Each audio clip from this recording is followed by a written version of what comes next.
तर नमस्कार मित्रांनो, 40,000 एस टी कर्मचाऱ्यांना मिळणार कोविड भत्ता. सर्व विभाग नियंत्रकाकडून माहिती मागवलेली आहे. कोरोना महामारीच्या काळात आपला जीव धोक्यात घालून काम करणाऱ्या एस टी कर्मचाऱ्यांना रखडलेला कोविड भत्ता देण्याची एस टी महामंडळाने तयारी दर्शवली आहे.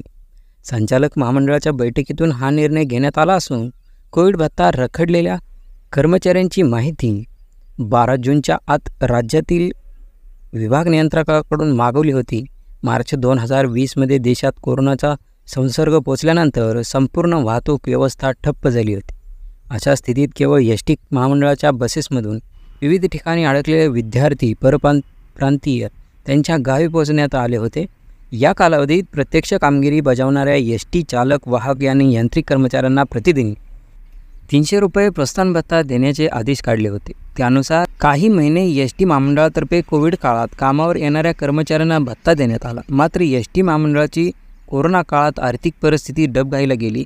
तसेच मधल्या काळात एस टी कर्मचाऱ्यांनी संप पुकारल्यामुळे एस टी महामंडळाकडे हा भत्ता दिला नव्हता. त्यामुळे काही कामगार संघटनांनी व कर्मचाऱ्यांनी महामंडळाकडे पत्रव्यवहाराच्या माध्यमातून व इतर माध्यमातून देण्याची मागणी लावून धरली होती. एस टी कर्मचाऱ्यांना कोरोना काळात केलेल्या प्रलंबित असलेल्या कोविड भत्ता देण्यासाठी एस टी महामंडळाच्या मध्यवर्ती कार्यालयातर्फे धुळे विभागाला पत्र प्राप्त झाले. त्यानुसार संबंधित कर्मचाऱ्यांची प्रत्येक आगारातून माहिती मागवण्यात एस टी महामंडळाला पाठवण्यात येणार आहे. विभाग नियंत्रक विजय गीते, धुळे विभाग.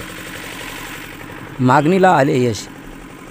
एस टी कर्मचाऱ्यांच्या मागणीला यश आले असून एस टी महामंडळाचे व्यवस्थापक डॉक्टर माधव कुसेकर यांनी कोरोना काळातील रखडलेला भत्ता एस टी कर्मचाऱ्यांना देण्याबाबतीत सूचना संबंधित विभागाला दिल्या आहेत. यामुळे राज्यातील सुमारे 40,000 कर्मचाऱ्यांना भत्ता मिळणार असून सूत्रांची माहिती मागवलेली आहे. असेच नवनवीन व्हिडिओ पाहण्यासाठी चॅनलला लगेच सबस्क्राईब करा, जेणेकरून अपडेट व्हिडिओ लगेच पाहायला भेटतील. भेटूया का अशाच व्हिडिओमध्ये. तोपर्यंत धन्यवाद.